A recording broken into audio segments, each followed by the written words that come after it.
نحمده ونصلي على رسوله الكريم اما بعد فاعوذ بالله من الشيطان الرجيم بسم الله الرحمن الرحيم رب اشرح لي صدري ويسر لي امري واحلل عقدة من لساني يفقهوا قولي۔ اللہ تعالیٰ کا لاکھ لاکھ شکر ہے کہ اس نے ہمیں مسلمان پیدا کیا ہے اور ایک ایسا پیغمبر بھیجا کہ جس نے ہمیں حق کے راستے کھول کھول کے بتا دیے۔ اس پیغمبر کے ذریعے ہمیں قرآن مجید جیسی دولت عطا کی جس میں انسان اپنی زندگی کے ہر مسئلے اور ہر بات کا جواب پاتا ہے۔ کوئی مشکل، کوئی پریشانی، کوئی دکھ، کوئی درد، کوئی غم، کوئی چیز ایسی ہے ہی نہیں کہ جس کا حل قرآن مجید میں بتایا نہ گیا ہو۔ مکمل رہنمائی کتاب ہدایت ہے، لیکن افسوس یہ کہ ہم مختلف طرح کے فتنوں کا شکار ہو کے اس کتاب سے پوری طرح فائدہ نہیں اٹھاتے۔ تو اس لیے بہت ضروری ہے کہ ہم یہ سمجھیں کہ ہمارے لیے کون سی چیز فتنہ ہے، آزمائش ہے، امتحان ہے، اور ہم نے اس دنیا میں رہتے ہوئے کس طرح ان چیزوں کا مقابلہ کرنا ہے اور پھر کس طرح اپنے انجام کو اپنے سامنے رکھتے ہوئے کامیابی کی منزل طے کرنی۔ کیونکہ اللہ سبحانہ وتعالیٰ نے ہمیں امتحان کے لیے پیدا کیا ہے۔ قرآن مجید میں اللہ سبحانہ وتعالیٰ فرماتے ہیں خلق الموت والحیات لیبلوکم ایکم احسن عملا، کہ اس نے موت اور زندگی کو بنایا تاکہ آزما کے دیکھے تم کو کہ تم میں اچھے کام کون کرتا ہے۔ تو اس لیے ہم سب ایک امتحان میں ہیں، اور امتحان اس لیے ضروری ہے تاکہ کھرے کھوٹے کی پہچان ہو جائے، قابل اور ناقابل کی پہچان ہو جائے، اچھے اور برے کی پہچان ہو جائے، کھرے کھوٹے کی پہچان ہو جائے۔ اس لیے جہاں ایک طرف اللہ سبحانہ تعالیٰ نے انسان کو نعمتیں دی ہیں، وہاں دوسری طرف ان نعمتوں کے اندر ہی امتحان بھی رکھا ہے، ان نعمتوں کے اندر آزمائش بھی رکھی ہے، اور ہم سے دیکھا یہ جا رہا ہے کہ ہم کیا کرتے ہیں، کہ ہم کتنا پیشنس دکھاتے ہیں اور اس موقع پر کیا کرتے ہیں۔ کیونکہ جب بھی کوئی صورتحال ہماری مرضی کے خلاف ہوتی ہے تو فوراً شیطان دل میں وسوسے ڈالنے لگتا ہے، کیا فائدہ آنے کا، اور ہمارا وقت ہی ضائع ہو جائے گا، اور ایسا اور ویسا۔ لیکن ایسے موقع پر اگر انسان صبر کر کے اللہ تعالیٰ سے دعا کر لے تو اللہ تعالیٰ اس کے لیے آسانیاں فرما دیتا ہے۔ بہرحال بات یہ ہو رہی تھی کہ انسان چونکہ اس دنیا میں آیا ہے یہ دیکھے جانے کے لیے کہ وہ کرتا کیا ہے، اچھے کام کرتا ہے یا نہیں، لیبلوکم، تاکہ تمہارا امتحان لے، ایکم احسن عملا، کہ تم میں اچھے کام کون کرتا ہے، اچھے عمل کون کرتا ہے، کس کے عمل بہترین ہے۔ چونکہ یہ ہمارا امتحان ہے اس لیے ہمیں مختلف طریقوں سے ٹیسٹ کیا جائے گا۔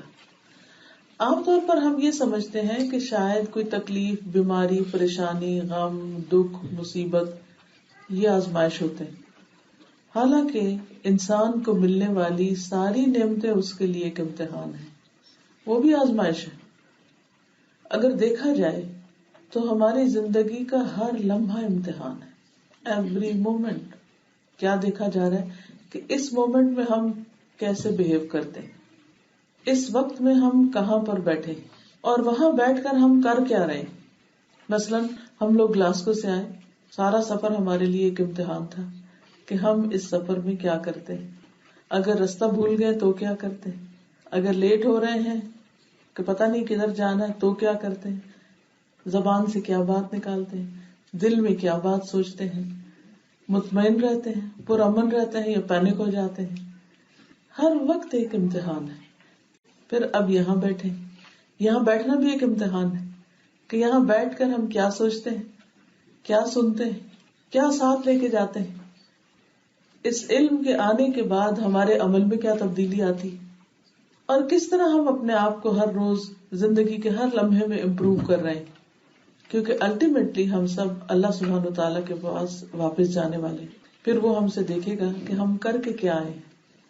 اس لیے ہم میں سے ہر ایک کو اپنے کرنے کی فکر ہونی چاہیے۔ ہم بہت وقت میں دوسروں کی فکر کرتے رہتے، دوسری چیزوں کی طرف ہمارا بہت دھیان رہتا ہے، یہ چیز کیسے ہے، وہ کیوں خراب ہے، یہ ایسے نہیں ہونا چاہیے تھا، یہ اچھا نہیں لگ رہا، وہ ٹھیک نہیں کر رہا، وغیرہ وغیرہ۔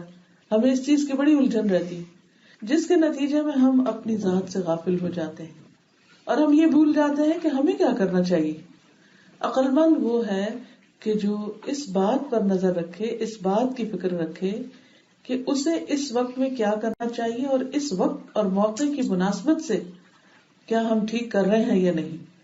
جو اس بات کا خیال رکھے گا وہ بہت ہی عقل مند اور ہوشیار انسان ہوگا، جو اپنے آپ کو، اپنے فیوچر کو ضائع ہونے سے، نقصان میں پڑنے سے بچا لے گا. اب آپ دیکھیے کہ مثلاً ہم جب نیچے سیڑھیوں سے اترے تو سامنے سے ایک جنازہ آ رہا تھا، تو اس وقت عام طور پر کیا ہوتا ہے کہ جب جنازہ گزر رہا ہوتا ہے تو انسان کو رک جانا چاہیے، لیکن انہوں نے ہمیں کہا کہ سسٹرز آپ لوگ تیزی سے گزر جائیں. اب یہ کہ وہ 5-7 مرد جو جنازہ اٹھا کے کھڑے ہیں، اب اگر وہ اتنی ہیوی چیز اٹھا کے کھڑے ہیں اور انہیں اندر آنا ہے اور وہ رک کے ہمیں جگہ دے رہے ہیں کہ آپ گزر جائیں، تو ہمیں کس طرح کرنا چاہیے؟ تیز قدم اٹھانے چاہیے، فوراً چلنا چاہیے، دوسرے کا فوراً احساس کرنا چاہیے کہ وہ تکلیف نہ اٹھائے، ایک بوجھ اٹھا کے کھڑا ہے. اسی طرح جب ہم گھر سے نکلتے ہیں، 4 لوگ اکٹھے نکلتے ہیں تو ایک کچھ کرنے لگ جاتا ہے، دوسرا کچھ، ایک گاڑی کے پاس کھڑا ہو جاتا ہے، گاڑی میں بیٹھ کے انتظار کر رہا ہے، وہ باہر کھڑا ہو کے ہوا ٹھنڈی کھا رہا ہے کیونکہ ایک اندر بلا وجہ دوسروں سے باتیں کر رہا ہے. ان سب کا امتحان ہو رہا ہے، اور جو اندر والا ہے اس کو کسی اور نے مشغول کیا ہوا اپنی باتوں میں، جسے قطعاً اس بات کا احساس نہیں کہ گاڑی میں بیٹھے شخص، باہر کھڑے شخص اور دروازے پہ کھڑے شخص کا صرف وقت ہی نہیں ضائع ہو رہا بلکہ اس کے ساتھ ساتھ ان کو تکلیف بھی ہو رہی. لیکن ہمیں احساس ہی نہیں ہوتا ان چھوٹی باتوں. اسی طرح بعض اوقات ہم جیسے کوئی کلاس ہے لیٹ ہو رہی ہے، یا بچوں کو آپ اسکول میں لے کے جا رہے ہیں، اتنے میں راستے میں آپ کی کوئی سہیلی مل جاتی، وہ راستے میں گلے لگانے لگ جاتی ہے آپ کو، اور باتیں اور حال اور سارے خاندان کا حال اور ادھر پوچھنے لگ جاتی، اور وہ بھول جاتے کہ یہ معصوم بچہ جو ہے اس کا وقت ضائع ہو رہا ہے. وہ کہتے ہیں بچہ ہی ہے نا، بچوں نے کیا کر لینا، کیا پڑھنا. لیکن اس کا کتنا غلط امپیکٹ ہوتا ہے کہ بچہ یہ سیکھ لیتا ہے کہ اسکول کی کوئی امپورٹنس نہیں، دیر سے بھی جاؤ تو کوئی فرق نہیں پڑتا. پھر ہم خواتین کی ایک عادت یہ ہوتی ہے کہ ہم بچوں کے سامنے میاں کی برائیاں شروع کر دیتے ہیں، دوستوں کی برائیاں، ہمسایوں کی، اس کی شکوے، شکایتیں، گلے، اور ہم اس کو وہ سب کچھ سکھا رہے ہوتے ہیں جو نہیں سکھانا چاہیے انڈائریکٹلی. بچہ جو ہوتا ہے نا، آپ یوں سمجھے کہ جیسے گیلا سیمنٹ ہو. اگر گیلا سیمنٹ کہیں لگا ہو تو اس کے اوپر جو بھی چیز گرے گی کیا ہوگا؟ اس کا امپریشن بن جائے گا، اس کا نشان پڑ جائے گا. کبھی آپ دیکھے ہوں گے کہ کہیں پلستر ہوا ہوتا ہے اور اگر کیئر نہ کرے اور کوئی چیز لگی اور انہوں نے خیال نہیں کیا، وہ ویسے کا ویسے ہی نشان رہ گیا. اسی طرح ہمارا آس پاس اور ہمارا ماحول، ہمارے ایکشنز، ہماری چال ڈھال، بات چیت، ہماری چھوٹی چھوٹی چیزوں سے متاثر ہو رہا ہوتا ہے. اس لیے ہماری آزمائش صرف یہ نہیں ہے کہ ہم نماز پڑھتے ہیں یا نہیں، ہم روزہ رکھتے ہیں یا نہیں، وہ تو ہے ہی آزمائش ہے، لیکن عام روزمرہ زندگی میں کس جگہ کس طریقے پہ بہیو کر رہے ہیں، یہ بہت بڑی آزمائش، بہت بڑا امتحان ہے. ایسے مواقع پر ہم بعض اوقات صرف سیلفش ہو جاتے ہیں، خود غرض ہو جاتے ہیں، جس کی وجہ سے مسائل اٹھتے ہیں. خود غرض کیوں ہوتے ہیں؟ کیونکہ ہمارا ذہن چھوٹا ہوتا ہے، نگاہ چھوٹی ہوتی ہے، دل چھوٹا ہوتا ہے. خود غرضی ہوتی ہے، صرف اپنا پتا ہوتا ہے، مجھے بھوک لگی ہے، مجھے سونا ہے، میری خواہش ہے، میری ضرورت ہے، بس میں جو چاہوں وہ ہو جائے. تو اس کا نقصان کیا ہوتا ہے کہ انسان آس پاس کے ماحول اور اپنے آس پاس والوں سے غافل ہو جاتا ہے اور ان کے دکھ، درد، تکلیف، پریشانی کو بھول جاتا ہے. تو جو لوگ بھی خود غرضی کی زندگی کا شکار ہوتے ہیں وہ ایک طرح سے آزمائش میں پڑے ہوتے ہیں اور ان کو پتہ ہی نہیں ہوتا کہ کتنی بڑی مصیبت ان پر ہے کہ وہ اپنی راحت کے لیے بے شمار لوگوں کو پریشانی میں رکھتے ہیں، اپنی خواہش پوری کرنے کے لیے. تو یہاں پر آج ہم جو فتنے کی بات کریں گے اور فتنہ سے معنی سمجھیں گے وہ کیا ہے، ایک جنرل ڈیفینیشن آپ سمجھ لیجئے. ہر وہ چیز، ہر وہ شخص، ہر وہ مقام، ہر وہ موقع جو ہمیں اللہ کی یاد سے دور کر دے، اللہ کی یاد سے ہٹا دے، پھیر دے، اللہ کی فرما برداری سے پھیر دے، وہ ہمارے لیے فتنہ ہے، وہ ہمارا سخت امتحان ہے. چاہے وہ مال ہو، جاب ہو، اولاد ہو، یا ہمارے دوست، عزیز، رشتہ دار ہو، یا ہماری کچھ خواہشات ہو، یا ہماری کچھ بری عادات ہو، اپنا ہی نفس ہو، شیطان ہو، ماحول ہو، علاقہ ہو، کوئی بھی چیز جہاں پر ہم اللہ کی یاد سے غافل ہو جائیں، جس بھی ذریعے سے، وہ سب ہمارے لیے سخت امتحان ہے، بڑی آزمائش ہے. آپ دیکھیے کہ بعض لوگ مکہ مدینہ پہنچ کر بھی اللہ کو یاد نہیں کرتے. وہ ایک ٹرپ تو لگا لیتے ہیں حج کا، لیکن زیادہ تر وقت کیا کرتے رہتے ہیں؟ کبھی شاپنگ کی، کبھی کمرے میں سوئے رہے، کبھی کھایا پیا، کبھی احتیاط نہ کی اور طبیعت خراب ہو گئی، اور وہ حج کے موقع سے یا عمرے کے موقع سے بھرپور فائدہ نہیں اٹھا سکتے. اور کچھ نہیں، سب کچھ ہو گیا، کھانا بھی ہے، طبیعت بھی ٹھیک ہے، شاپنگ بھی نہیں جا رہے، کچھ نہیں، باتیں نہیں ختم ہو رہی. کیونکہ اکٹھے حج ہوتا ہے نا، تو ایک بڑا امتحان ہوتا ہے کہ ہر کسی کو بولنا ہوتا ہے. یہ بھی بول رہا ہے، وہ بھی بول رہا ہے، وہ بھی بول رہا ہے، چاہے کوئی کسی کی نہ سنے. کئی لوگ تو حرم کے صحن میں بیٹھ کے بھی دنیا کی باتیں نہیں چھوڑتے، وہاں بھی اس کی باتیں، اس کی باتیں، اور اللہ کا ذکر نہیں کرتے. تو یہ بھی بڑا امتحان ہے، یہ بھی ایک آزمائش ہے. اور پھر لوگ بھی لوگوں کے لیے آزمائش ہوتے ہیں نا. وَجَعَلْنَا بَعْضَكُمْ لِبَعْضٍ فِتْنَةً أَتَصْبِرُونَ. ایسے سارے مواقع میں انسان کو صبر سے کام لینا چاہیے اور اپنا دھیان، اپنا فوکس اللہ رب العالمین کی ذات سے ہٹنے نہیں دینا چاہیے. یعنی انسان کو ہر حال میں اللہ تعالی کی طرف اپنی توجہ رکھنی چاہیے. کوئی چیز اللہ کے ذکر سے، اللہ کے خیال سے، اللہ کی یاد سے ہمیں نہ بھلائے. یہ بات یاد رہے گی. ہر وہ چیز جو بھلائے وہ فتنہ، چاہے کتنی پسند ہو ہمیں. مثلاً اولاد کو اگر فتنہ کہا گیا ہے تو اس میں کیا ہوتا ہے؟ نماز پڑھ رہے ہیں اچھے بھلے دل لگا کے، اتنے بچہ سامنے سے گزر گیا، سارا دھیان اٹھ گیا، پتنی کدھر جا رہا ہے، پتنی وہاں نہ ہاتھ مار دے، پھر وہ سارا پورا کا پورا خیال ادھر چلا گیا، نماز گئی، سارا خشوع و خضوع گیا. تو ہر وہ چیز، چاہے ہم نماز میں، چاہے ہم حج میں، چاہے ہم روزے کی حالت میں، ہر وہ چیز جو ہمیں اللہ کی یاد سے غافل کرے، اللہ کی محبت ہمارے دل میں کم کرے، اللہ کے ذکر سے دور کرے، اللہ کی اطاعت اور فرما برداری سے دور کرے، وہ ہمارے لیے امتحان ہے، آزمائش ہے. اور پھر اس میں ہر انسان کی ویکنیسز فرق ہوتی ہیں. کسی کے لیے مال سب سے بڑا فتنہ ہوتا ہے، وہ مال کی محبت میں اس درجہ گرفتار ہوتا ہے کہ اس کو کچھ اور سوچتا ہی نہیں. اس مال کے کمانے میں وہ اپنے بیوی بچوں تک کو بلا دیتا ہے، ماں باپ کو بھول جاتا ہے، اللہ کی عبادت بھول جاتا ہے.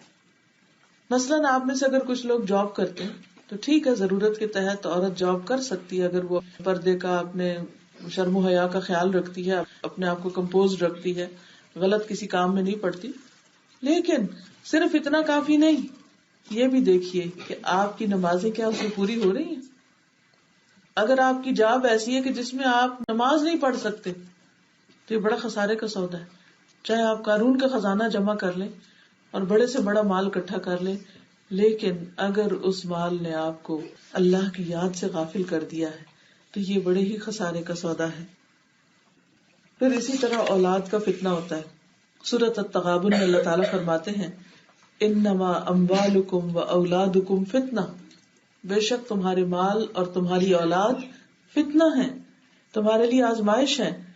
نبی صلی اللہ علیہ وسلم نے فرمایا ان لکل امت فتنۃ، ہر امت کا ایک فتنہ ہے.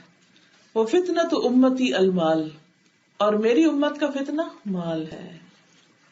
یعنی میری امت مال کے ذریعے بہک جائے گی، مال کے ذریعے وہ اپنے مقصد سے دور ہو جائے گی.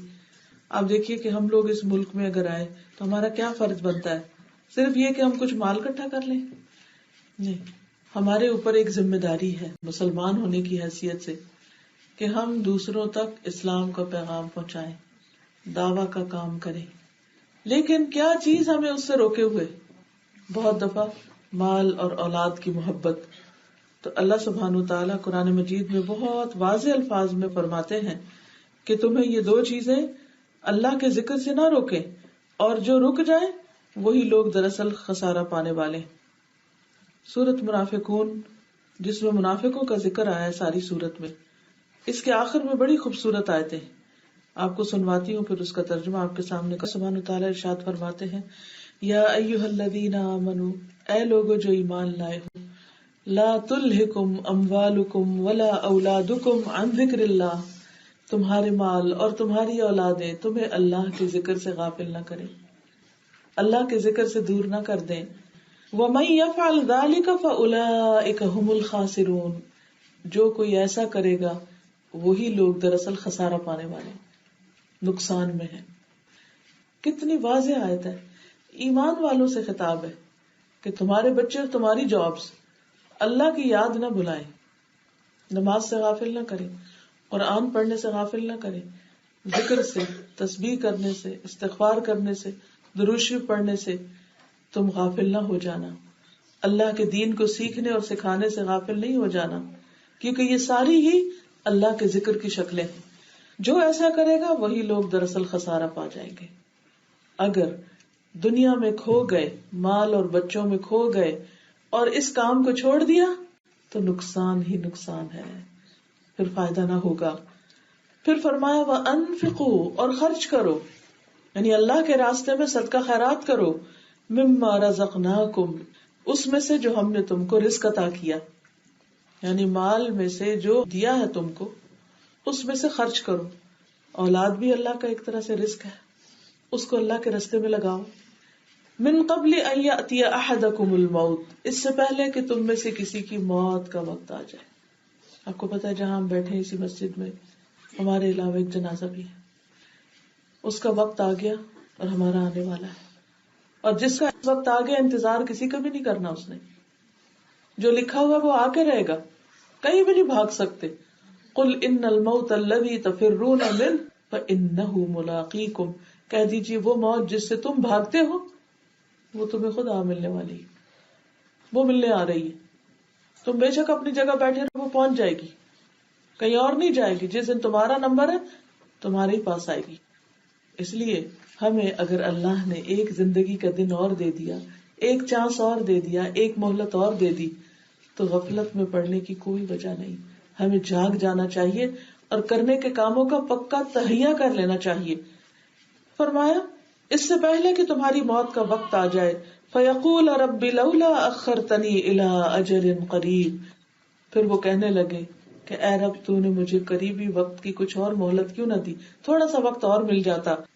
فاصدق، تو میں صدقہ کر لیتا، واکن من الصالحین، اور میں نیک لوگوں میں شامل ہو جاتا، تھوڑا سا ٹائم اور مل جاتا. اچھا ساری زندگی بھی ہم یہ تھوڑا تھوڑا تھوڑا کرتے رہتے ہیں. اچھا پہلے ذرا یہ میرا ٹاسک پورا ہو جائے نا، یہ میرا پروجیکٹ ختم ہو جائے، یہ میرا کام مکمل ہو جائے، اس بچے کی شادی کر لوں، اس کی کر لوں، پھر حج پہ جاؤں گی، پھر اس کام میں لگاؤں گی، پھر دین کے کام میں لگا.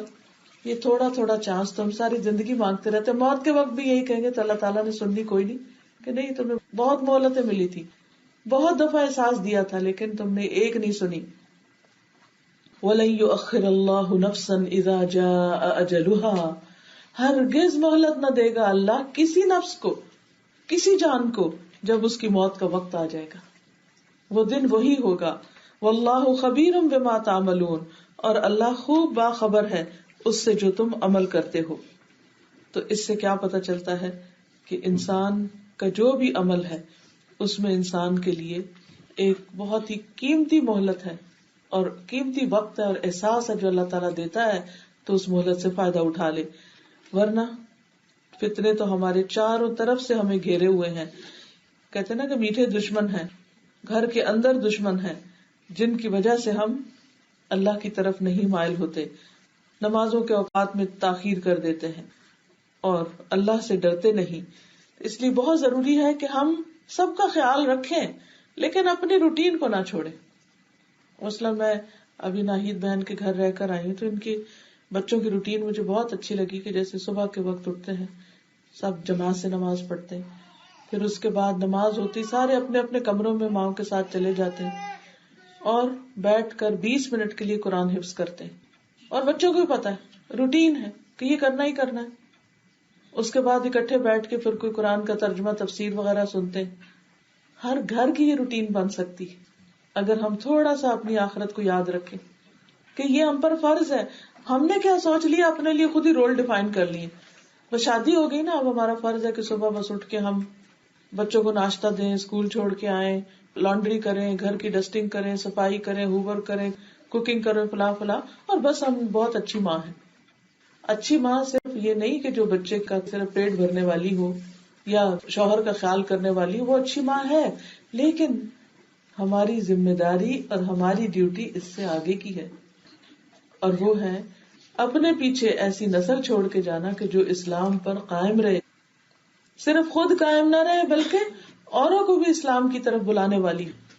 ورنہ اس ملک میں رہنے کا کوئی جواز نہیں ہوگا اگر یہاں کے رہنے والوں کو فائدہ نہیں پہنچایا. اور وہ فائدہ صرف ٹیکس دے کے نہیں ہو سکتا کہ آپ کے میں جاب کر رہی ہوں اور اس میں ٹیکس پے کر رہی ہوں تو میں اس ملک کو فائدہ دے رہی ہوں. نہیں، اس سے بڑا فائدہ ان کی آخرت کا فائدہ. ہم کس قدر خود غرض ہوں اگر ہم صرف اپنی جنت کی سوچتے رہیں اور بھول جائیں کہ یہ بھی انسان ہے، ان کو بھی ہمدردی چاہیے.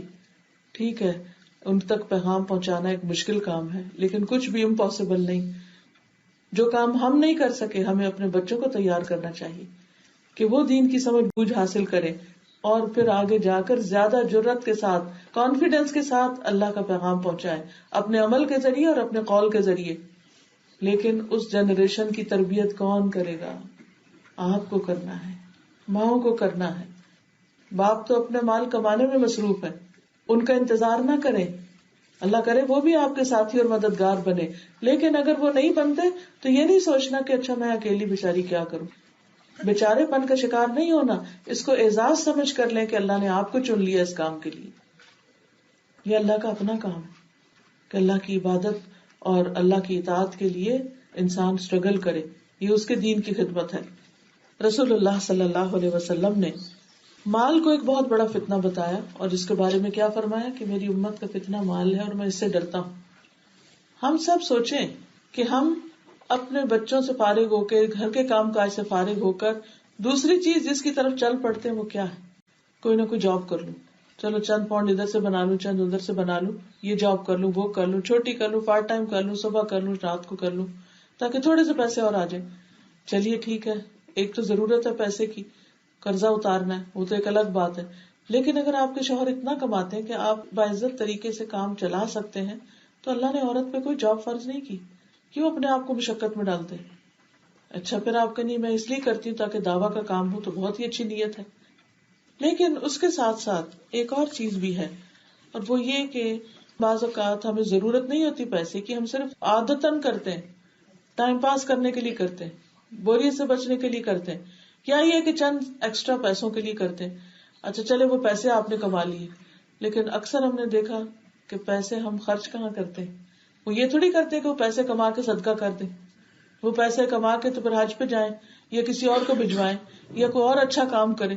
وہ پیسے کما کے پھر ہم کہاں جاتے ہیں؟ یا ہالیڈیز پہ چلے جاتے ہیں، یا پھر بازار چلے جاتے ہیں، مالز پہ چلے جاتے ہیں. کیا خریدتے ہیں؟ سیلز میں اوٹ پٹانگ چیزیں خریدتے ہیں جو کنڈم ہوتی ہیں ایک طرح سے، جنہیں لوگوں نے نہیں پسند کیا ہوتا.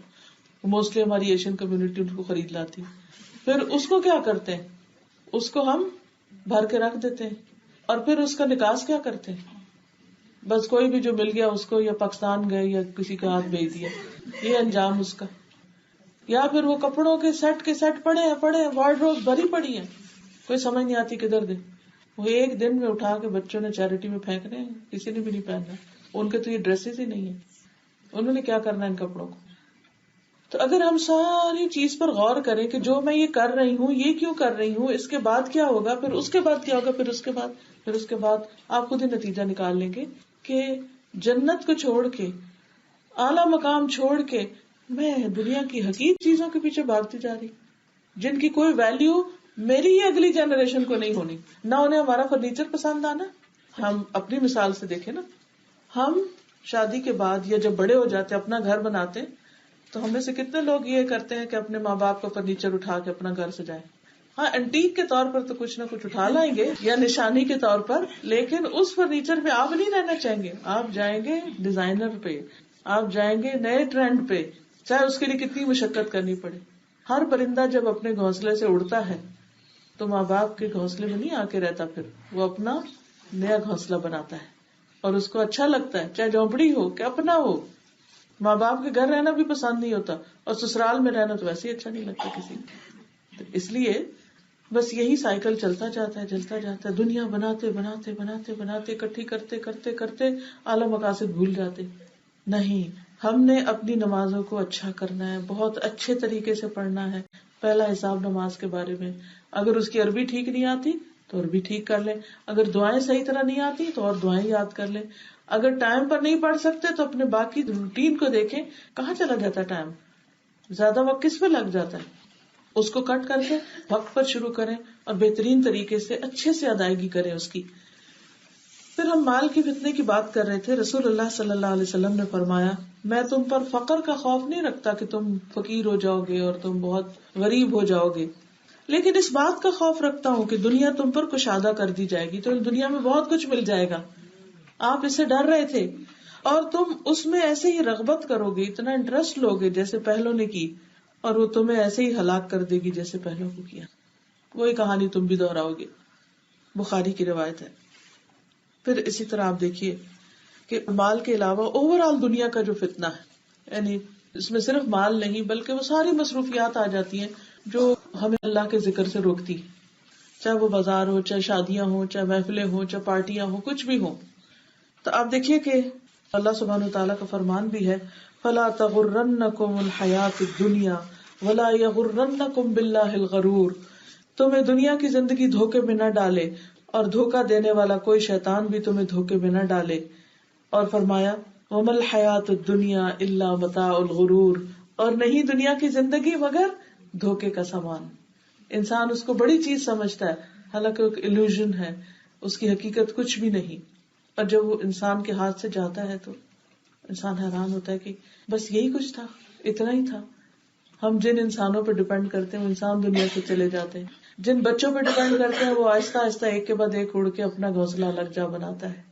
جس مال پہ کرتے ہیں وہ ختم ہو جاتا ہے، جس زندگی پہ اور جس وقت پہ کرتے ہیں وہ بھی ختم ہو جاتا ہے. جس عقل پہ کرتے ہیں وہ بڑھاپے میں داخل ہوتے ہی ساتھ چھوڑنے لگتی ہے. جس علم پہ کرتے ہیں وہ بھولنے لگتا ہے. کس چیز پہ؟ ہر لمحہ چینج آتا ہے، ہماری باڈی میں بھی چینج آ رہا ہوتا ہے. ہر روز ہمارے جسم کے اتنے بے شمار سیلز ڈائی ہو جاتے ہیں اور پھر اگلے دن دوبارہ نئے اللہ تعالیٰ بناتا ہے. پھر اس کا پروسیس آہستہ آہستہ ہلکا ہو جاتا ہے، حتیٰ کہ ایک دن آتا ہے سارے جسم ڈیڈ ہو جاتا ہے، کچھ بھی نہیں بچتا. تو دنیا کی زندگی کے یہ سامان، یہ رونقیں، یہ چکا چوند، یہ خوشیاں دھوکے میں نہ ڈالیں. یہ نہ تم سوچنے لگنا کہ ہمیشہ یہی رہو گے. حسن بصری کہتے ہیں، دنیا مومن کو طول بقا کے ذریعے دھوکہ دیتی ہے کہ لمبی زندگی کی آرزو، حالانکہ یہ فانی ہے، اور ظاہری چکا چوند کے ذریعے دھوکہ دیتی ہے، یعنی بہت خوبصورت اٹریکٹیو چیزیں جو اوپر سے نظر آتی ہیں ان کے ذریعے، حالانکہ یہ آلام اور مصائب سے بھری پڑی ہے. یہ تو ان سرسبز پودوں اور بچیوں کی گڑیوں کی طرح ہے جن کا کچھ حاصل نہیں. یعنی دنیا کی رونقیں، مثلا آپ دیکھیے کہ اس وقت ڈش میں جو فروٹ پڑا ہے کتنا خوبصورت لگ رہا ہے، اس میں ایک ایک چیز بہترین ہے، لیکن جب ہم اس کو کھا لیں گے تو پھر اس کا کیا حال ہوگا اور پھر اینڈ ریزلٹ کیا ہوگا. دیکھنے میں کتنی خوبصورت اور کتنی چمکدار دنیا، لیکن نتیجہ اور انجام کیا، اور کتنی دیر کوئی چیز ہمارے منہ میں ٹکتی. درخت اگانے میں، پھل آنے میں، پھر درخت سے مارکیٹ میں آنے میں، پھر آپ کے وہاں جا کر گھر میں لانے میں، پھر وہاں سے اٹھا کر جہاں کہیں لے کے جانا ہے وہاں لانے میں کتنی لمبی ایفرٹ درکار ہے. اور جب کھانے لگتے ہیں تو کتنی دیر لگتی ہے. اور اس کے بعد وہ پیٹ کے اندر بھی 9 میٹر لمبی آنت کے اندر سے گھوم گھوم گھوم گھوم کے اس کو بھی باہر جانے میں وقت لگتا ہے. لیکن وہ جس کے لیے ہم نے کیا کہ ہماری زبان کو لذت مل جائے، وہاں کتنی دیر لگتی، سب سے شارٹیسٹ پیریڈ. پھر آپ دیکھیے کہ ایسے ہی باقی تمام چیزیں کہ ہم کچھ بھی اکٹھا کرتے ہیں اس کے اکٹھا کرنے میں ایک وقت لگتا ہے. مثلا ایک گھر بنانے کے لیے آپ نے 30 سال محنت کی، کوئی پیسے جمع کیے، لیکن اگلے 30 سال رہنے نصیب نہیں ہوتے. دنیا کی زندگی کے یہ دھوکے ہیں. ہمیں بظاہر دیکھ کے اٹریکشن لگتی ہے، ہم کہتے ہیں ہمارا بھی یہی آئیڈیل ہے، ہم نے بھی ایسے ہی بنانا ہے، ایسا مینشن بنائیں گے، ایسی چیز بنائیں گے، ایسی بنائیں گے. لیکن اس کے بعد کیا ہوتا ہے کہ جب وہ سب کچھ مل بھی جاتا ہے پھر بھی چین اور سکون نہیں رہتا. کہ اصل چین اور سکون تو جنت میں ہے، جس کے لیے ہم دھیان ہی نہیں دیتے، اس کے لیے کوشش ہی نہیں کرتے. تو اس سے بچنے کے لیے پھر طریقہ کیا ہے؟ یعنی ہر انسان جب مرتا ہے تو اس کا کچھ مال بچتا ہے، پھر اس مال کا کیا ہوتا ہے؟ کوئی اور لے جاتے ہیں، ختم ہو جاتا ہے. اس کا بس طریقہ یہ ہے کہ انسان ضرورت کا بنائے، ایکسٹرا نہیں، اور باقی وقت کو اللہ کی عبادت میں لگائے، دین کے سیکھنے میں لگائے، اور پھر راحت کے بہت اسباب اکٹھے نہ کرے، لگژریس لائف نہیں گزارے، یعنی ضرورت کی چیزیں ہوں لیکن ہر چیز کی بہت اعلیٰ کوالٹی کے پیچھے بھاگنا. اب آپ دیکھیے کہ ہمارا وقت کیسے ضائع ہوتا ہے. مثلا میں اپنی مثال سے بتاتی ہوں. مثلا ہاتھ دھونے کے لیے صابن ہی چاہیے یا لکوڈ چاہیے. ہم کیا کرتے ہیں؟ ہم مارکیٹ جاتے ہیں اور وہاں جا کر ہم نے کوئی ایک لکوڈ لینا ہے، لیکن وہاں پوری شیلف بھری ہوئی ہے، اتنی ورائٹی ہے، اور میرے جیسا بندہ جو نیا آیا ہے اس کو صرف سلیکشن میں کتنی دیر لگے گی؟ کیونکہ جو لوگ رہتے ہیں یہاں انہوں نے تو اوور دی ایئرس چیزیں ٹرائی کر کر کے کہ نہیں اس سے ریش ہوتا ہے، یہ ڈرائی ہے، اس کی خوشبو اچھی نہیں، اس کا ٹیکسچر اچھا نہیں، یہ بڑا زیادہ لگتا ہے، یہ کم لگتا ہے، وغیرہ وغیرہ. لیکن جو لوگ عرصے سے یوز کر رہے ہیں وہ ایک کے بعد ایک ٹرائی کر کر کر کر کر کے ایک چیز پہ فٹ ہو جاتے ہیں. جو نیا بندہ ہوتا ہے اس کے لیے کیا ہوتا ہے، گھنٹوں لگتے ہیں صرف ایک آئٹم سلیکٹ کرنے میں کہ صحیح رائٹ چیز خریدو. حالانکہ ایک وقت تھا کہ جب ہم لائف بوائے سے بھی ہاتھ دھو کے کام چلا رہے تھے، ہاتھ گندے نہیں تھے، صاف ہی تھے. اور اگر آپ لٹرلی یقین کریں کہ آپ ان کمپنیوں کے اندر جا کے دیکھیں کہ کیا مکس کر کے یہ سب کچھ بنا رہے ہیں، آلموسٹ ایک ہی انگریڈینٹ ہوگا، کسی کا رنگ کچھ ہے اور کسی کا کچھ، کسی میں کوئی خوشبو ڈال دی ہے، سب صابن. یہی حال شیمپو کا، یہ حال ہینڈ لوشنز کا. صرف بنیادی ضرورت کی جو چیزیں ہیں. مجھے یاد ہے جب ہم چھوٹے ہوتے تھے ہماری امی کے پاس صرف ایک کریم ہوتی تھی، تبت سنو، بس وہی آتی تھی. وہ اتنا کاٹتی تھی وہ کہ منہ صاف کر کے رکھ دیتی تھی. تو میں کہتی تھی اس وقت بھی کام چلتا تھا، کوئی ایکسٹرا چیزیں نہیں تھی اور چھوٹی سی جگہ پہ ہر چیز سما جاتی تھی. ایک تیل کی قسم، ایک کنگھی اور ایک تبت سنو پڑی ہے، بس یہی میک اپ ہے، 100 روپے کی شیشی، دیٹس اٹ. اصل حسن کس چیز کا تھا؟ اس وقار کا، اس ایمان کا، وہ نور جو علم اور عمل کی شکل میں تھا. ہم 12 بہن بھائی ہیں، لیکن میری والدہ نے ماشاءاللہ ڈے 1 سے جب شادی ہوئی میرے والد سے اس وقت سے قرآن کا ترجمہ شروع کیا، پھر حدیث پڑھنا شروع کی. ماشاءاللہ اتنی مہارت ہوگی کہ زبر زیر کے بغیر بھی پڑھنے شروع ہوئی، حالانکہ ان کی تعلیم صرف 5 جماعت تھی. 2 سال کے اندر ہم بہن بھائی پیدا ہوتے گئے، لیکن انہوں نے پڑھنا نہیں چھوڑا. یعنی کہ مجھے یاد ہے جو 12واں بھائی بھی پیدا ہوا تھا تو ان کو 40 دن کے بعد جس طرح وہ قرآن پڑھنے لگی تھی، اور ایک کے بعد ایک بچہ کوئی پینسلیں مار رہا ہے، کوئی کچھ کر رہا ہے، کوئی کچھ کر رہا ہے، لیکن ان کی استقامت میں کبھی کمی نہیں آئی. اب بھی ماشاءاللہ ہر روز بلا ناغہ سورۃ البقرہ اور آل عمران کی تلاوت کرتی. کچھ ہو جائے وہ اپنا لے کے قرآن بیٹھی رہتی، پڑھتی رہتی. اور کئی ایسے بھی ہیں بےچارے کہ جو بیٹھ کے سارا وقت ٹی وی دیکھتے رہتے. میں کہتی ہوں بڑھاپے میں تو کچھ کر لیا جائے. یہ تو بونس عمر ہے، جو پچھلی زندگی میں کمی بیشی رہ گئی اس کو پورا کر لیا جاتا. لیکن عام طور پر ہم اپنے وقت کا خیال نہیں کرتے. ہم سمجھتے ہیں ہمیشہ جینا ہے، کیا فکر کی بات ہے، ایسی صبح ہوگی شام ہوگی، کھانے پکیں گے، کھائیں گے پیئیں گے، سوئیں گے اٹھیں گے، بس ایک روٹین کی لائف ہوگی. نہیں، یہ سب کچھ بہت جلدی ختم ہو جانے والا ہے. تو اس لیے ہم کسی پر نہیں، اپنے آپ پر احسان کر کے، اپنے کاموں کو مختصر کر کے، ٹائم نکال کے اپنے آپ کو عبادت کے لیے بھی فارغ کریں اور اس کے ساتھ ساتھ دین کے سیکھنے اور سکھانے کے لیے بھی وقت نکالیں.